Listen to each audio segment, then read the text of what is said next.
Hello and good morning everybody. मैं वैशाली गोगी आप सभी का स्वागत करती हूँ हमारे चैनल पर और आप देख रहे हैं खबरें फटाफट।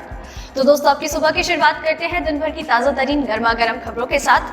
तो दोस्तों, आप तो जानते ही हैं कि हाल फिलहाल में कोरोना वायरस और वैक्सीन को लेकर क्या कुछ कवायद चल रही है। अमेरिका, ब्रिटेन और बहरीन जैसे देशों में वैक्सीनेशन शुरू हो चुका है। तो वहीं स्वास्थ्य मंत्री डॉक्टर हर्षवर्धन ने कहा है कि साल 2021 के शुरुआती तिमाही में या फिर यूं कह लीजिए जनवरी में या फिर शुरुआती तिमाही में लोगों को वैक्सीन मिलना शुरू हो जाएगा।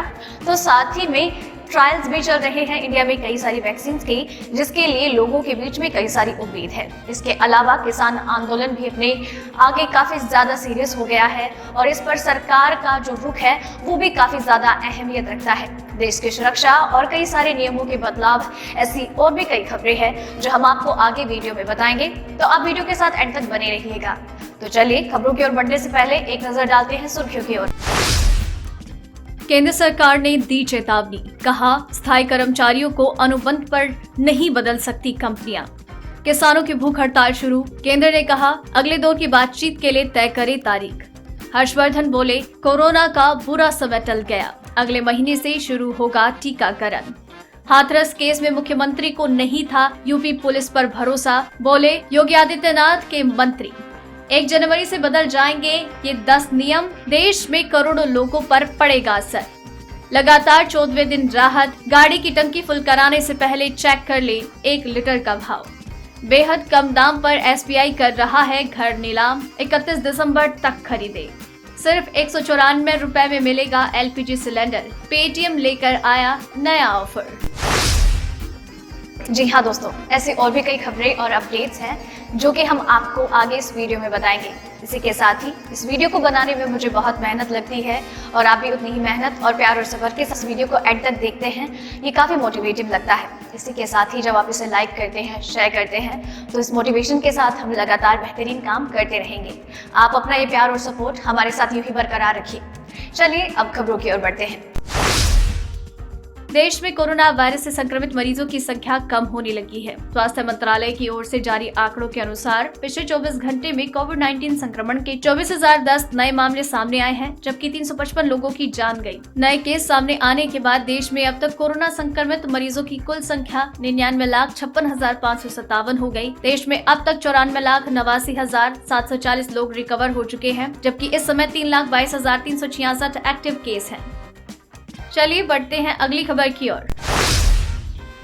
केंद्र के कृषि कानूनों के खिलाफ दिल्ली और आसपास डटे किसानों ने आंदोलन को और तेज करने की कवायद शुरू कर दी है। किसानों ने आज से ही अनिश्चितकालीन भूख हड़ताल शुरू की। किसानों का एक समूह बारी बारी से 24 घंटे की भूख हड़ताल पर बैठेगा। 5 दौर की बैठक विफल रहने के बाद सरकार ने रविवार को प्रदर्शन कर रहे किसानों से अगले दौर की बातचीत के लिए तारीख तय करने को कहा। इस महीने की शुरुआत से किसानों का ये तीसरा बड़ा प्रदर्शन है। इससे पहले किसानों ने भूख हड़ताल और भारत बंद का आह्वान किया था। सरकार की ओर से न्यूनतम समर्थन मूल्य एमएसपी पर बार बार भरोसा दिए जाने के बीच प्रदर्शन को तेज किया जा रहा है। नए कृषि कानूनों को वापस लेने की मांग को लेकर दिल्ली की सीमाओं पर हजारों किसान डटे हुए हैं। केंद्र सरकार सितंबर में पारित 3 नए कृषि कानूनों को कृषि क्षेत्र में बड़े सुधार के तौर पर पेश कर रही है। वहीं प्रदर्शन कर रहे किसानों ने आशंका जताई है कि नए कानूनों से एमएसपी, न्यूनतम समर्थन मूल्य और मंडी व्यवस्था खत्म हो जाएगी और वो बड़े कॉरपोरेटर पर निर्भर हो जाएंगे।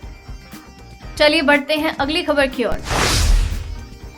देश में हर दिन आ रहे कोरोना संक्रमण के मामलों के बीच आज बड़ी खबर सामने आई है। केंद्रीय स्वास्थ्य मंत्री डॉक्टर हर्षवर्धन ने कहा कि हमारे यहाँ दुनिया के विकसित देशों के मुकाबले कोरोना रिकवरी रेट सबसे ज्यादा है। स्वास्थ्य मंत्री ने कहा हमारे पास दुनिया में सबसे अधिक रिकवरी रेट है, 95 और 96% के बीच। अमेरिका, रूस और ब्राजील जैसे दुनिया के कुछ विकसित देशों की तुलना में जहाँ रिकवरी रेट 60 से 80% के बीच है, इसे देखकर पता चलता है कि हम बेहतर स्थान पर हैं। उन्होंने कहा हमारे यहाँ कोरोना से होने वाली मृतकों की दर 1.45% है। मुझे लगता है कि बुरा वक्त शायद खत्म हो गया है, लेकिन अभी भी सावधानी की जरूरत है। कोरोना के खिलाफ मुख्य हथियार मास्क, हाथों को साफ करना और शारीरिक दूरी है, जिसका हम सभी को पालन करने की जरूरत है। स्वास्थ्य मंत्री हर्षवर्धन ने कहा भारत में जनवरी से कोरोना वायरस के खिलाफ लोगों का टीकाकरण शुरू हो सकता है।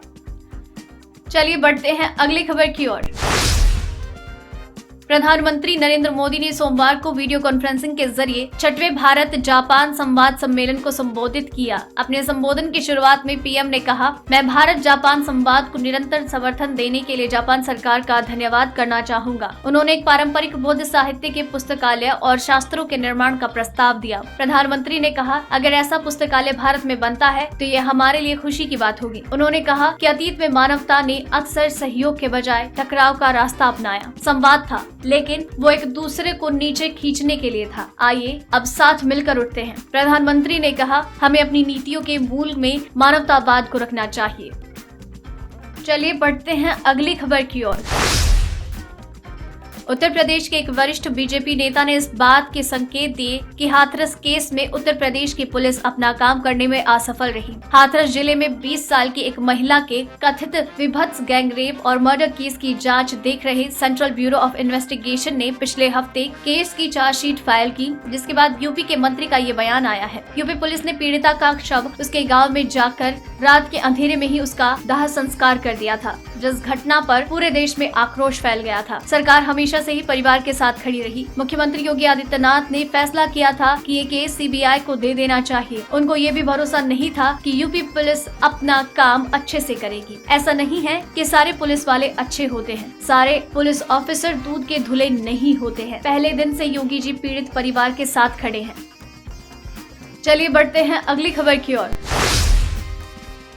इलाहाबाद उच्च न्यायालय ने मथुरा में नंद बाबा मंदिर परिसर में कथित रूप से नमाज अदा करने के लिए गिरफ्तार किए गए फैसल खान की जमानत की अर्जी शुक्रवार को मंजूर कर दी। न्यायमूर्ति सिद्धार्थ ने संबंध पक्ष की दलीलें सुनने के बाद फैसल खान की जमानत की अर्जी मंजूर की। उल्लेखनीय है कि मंदिर परिसर के भीतर नमाज पढ़ने और सांप्रदायिक सौहार्द बिगाड़ने का प्रयास करने के आरोप में फैसल खान के खिलाफ 1 नवंबर को मथुरा के बरसाना पुलिस स्टेशन में आईपीसी की धाराओं 153A, 295, 505, 419, 420, 467, 468, 471 के तहत प्राथमिकी दर्ज करवाई गई थी। हालांकि अदालत ने खान को अभियोजन पक्ष के गवाहों को प्रभावित नहीं करने, सुनवाई के दौरान सहयोग करने और मुकदमा लंबित रहने के दौरान इस तरह की गतिविधियों के फोटो वायरल करने के लिए सोशल मीडिया पर उपयोग नहीं करने का आदेश दिया।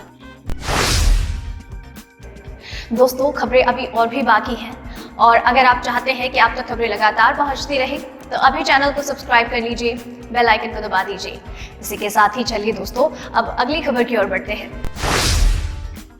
इस साल प्याज की बड़ी कीमतों ने जिस तरह आम आदमी, किसान और सरकार को मुश्किलों में डाला था, अब इससे सबक लेते हुए भविष्य में दोबारा ऐसा ना हो, इसका सरकार ने इंतजाम कर लिया है। अब सरकार ने घरेलू स्तर पर ही प्याज का बफर स्टॉक बढ़ाने की योजना बनाई। इससे प्याज की जरूरत के वक्त भी कीमतें काबू में रहेगी। कुछ रिपोर्ट्स के अनुसार एक सरकारी अधिकारी ने बताया है कि प्याज का बफर स्टॉक 1 लाख टन से बढ़ाकर 1.5 लाख टन करेंगे। इससे आने वाले समय में प्याज की कीमतों में बेतहाशा बढ़ोतरी नहीं होगी। प्याज का बफर स्टॉक बढ़ाए जाने से जब भी मार्केट में प्याज की कमी महसूस होगी तो तुरंत ही बफर स्टॉक वाला प्याज बाजार में उतार दिया जाएगा।